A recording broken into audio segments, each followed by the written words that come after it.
Senbet Salam, Shabbat Shalom, and happy third day, because the Sabbath, this Sabbath is the third day of the Hanukkah. And what is the significance of the Hanukkah? What's the etymology of the Hanukkah? Well, Hanukkah, accordingly, is the dedication, but more precisely, it is speaking concerning the anointing of the Mashawiyah, the altar. The altar. Now, why is the altar significant? And what is significant about the Hanukkah season, which is one particular teaching that's very important for us to be reminded of, and the connection with Maccabees, the book of Maccabees and the 4 books, not just the 2, but the 4 books, because the Ethiopic book of Maccabees is different than the other book of Maccabees. When we put it together, we have roughly about 4 books of Maccabees, and there's some interesting detail. That's a whole teaching. That's almost a whole semester right there, the book of Maccabees, but it's significant because the early Rastafari, they bore witness to us of the Maccabees Bible and the Maccabees. What is the link and the connection with Maccabees? It gives us important keys in overcoming and prevailing in this war against the Apophis, you understand, or against that old serpent, that dragon that we call Diabolos, or the deceiver, the devil, you understand, and those disilluminated ones and ones who have sold themselves into slavery, you understand, and have exchanged their name of blessing for a curse. And this is speaking about the black Hebrews vis-a-vis versus the black Greeks and the Hellenized black folks, or what we'll call the black people who are living in the image of the beast. Because the living in the image of the beast is connected with that Hellenistic influence of so-called Greek mythology that has in modern times become metastasized in what we know today as the so-called black Greeks, or the Frats and the Soros, you understand, and those black people who have denied their roots and have sold themselves and have exchanged their blessing, their name, and their identity for a curse. Those who are under the spell, some would say, of the Leviathan, you understand, or the Leviathan spell, you understand, or are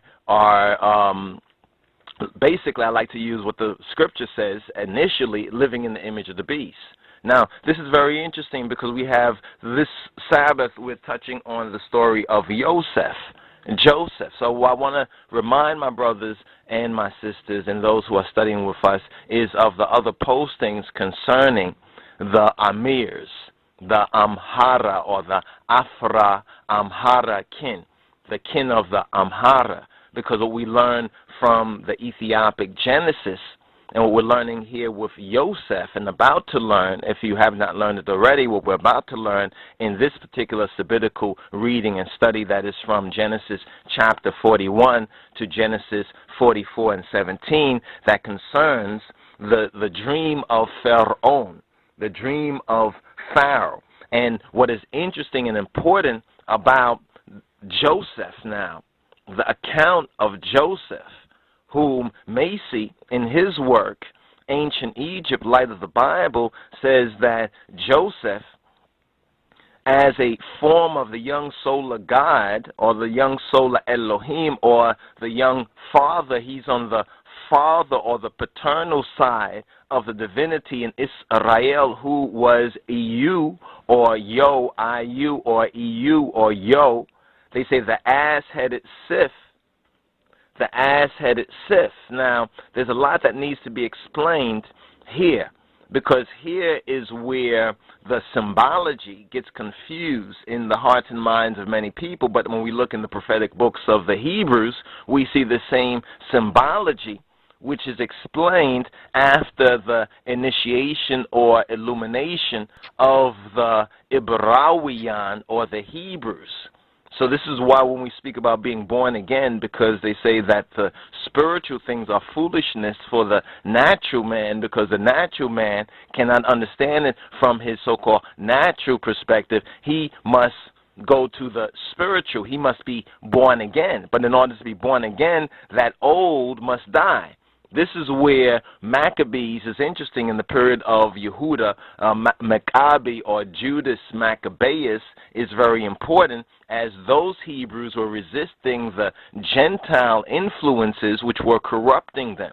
You understand, or what we call today the so-called Anglo-American or the Eurocentric, you understand, the Eurocentric mentality or the Aryan mentality. And then as we do the math on it, we begin to see the clear separation, you understand, between our kinsman redeemer and the Antichrist who stood against him and who opposed him. And the word picture right there is that picture we're seeing in mind with Mussolini, who was representing the Apophis or the Apep, you understand, versus our kinsman redeemer, Kedemawi Haile Selassie, you understand, and an invasion of Ethiopia, which once again is history or the mythos, not just repeating itself, but revealing itself, but also progressing. See, there is a natural progression that happens, but the overarching is the spiritual, is the mythos. So we have to understand the mythos. So what we see below, you understand, as Christ says, whatever you bind on earth, you understand, you bind in heaven. Whatever you loose on earth, you loose in heaven. So the natural is important foundationally, you understand, but we have to rise spiritually. You understand, that uprising that we see even on the Barana Selassie, the Bob Marley cover, that uprising, which is another very important symbol. You understand? And there's a symbolic logic to that we need to understand, but we can only understand this by studying and showing ourselves approved. So this particular Sabbath, my brothers and sisters, is very, very important. And this particular Sabbath and the Sabbatical reading that we know as Miketz in the Hebrew or Bechalam in the Royal Amharic concerns the dream of PhaRAoh.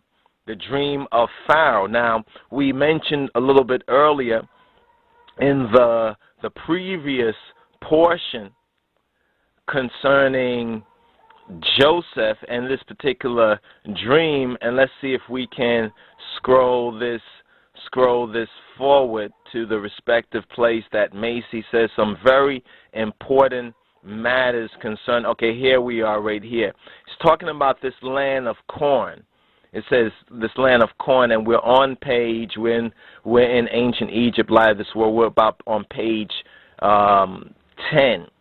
But let's go back to page 510, and let's go back to page 509 and see if we can share this right here with you. Now, it says Joseph 509. There's much that is referential here, but in order to explain as we get into chapter 41, and chapter 41 in this particular Sabbath, Sabbatical reading, and this third day of the Hanukkah is the dream, concerns the dream of PhaRAoh.